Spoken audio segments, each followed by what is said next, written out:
This position is going to be an elevated position to work on trunk control and stability. It mimics a little bit of a walking, running pattern, and also works us into some controlled stability and similar to the way that we would walk or run in a functional way. So we're going to use the wall. You're going to have hands on the wall, and I'm going to have you walk back away from the wall so that there's a fair amount of pressure on the hands and maybe a little bit of a stretch in your calf, right? And a couple important positional cues. So one is going to be fingers out nice and wide. I don't want my elbows to flare out, so I want to lightly pull them in with a little bit of pressure into my armpit to kind of suck my shoulder away from my ear. And then in my lower back, I want to make sure I'm not falling into this sag in my lower back. So I want to feel like I'm pulling my pelvis underneath me, keeping a little tension in my lower abdomen. So this is a good setup position. Last on the list would be making sure my head's not jutting forward, that I have a little bit of a tuck of the chin, and I'm lightly pressing the wall away from me, right? So a lot of little things, right? Fingers, elbows, push the wall away, control the position of your pelvis and your neck. Now here, I'm going to start off by just seeing if I can maintain all this control as I lift one knee up in front of me, almost like I'm getting ready to take a step.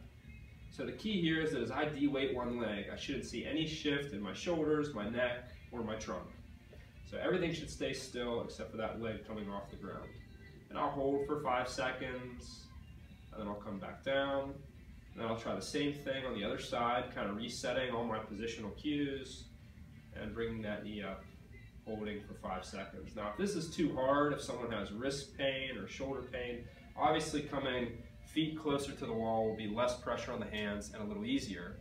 It does put a little bit more weight on my leg though, so it does challenge the legs, but the trunk and the arms a little less if I come closer.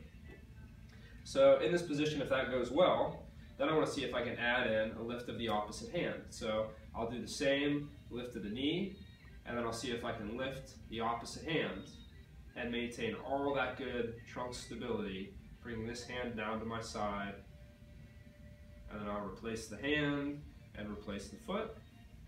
The same thing on the other side. I'll lift the knee first, and then I'll shift a little bit more weight onto my left hand as I de-weight the right hand, pulling that hand down to my side.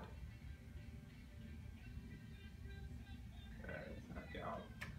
Now, next from this, if I want to make it harder, instead of alternating sides, I can do one side at the same time. So I can do knee and hand,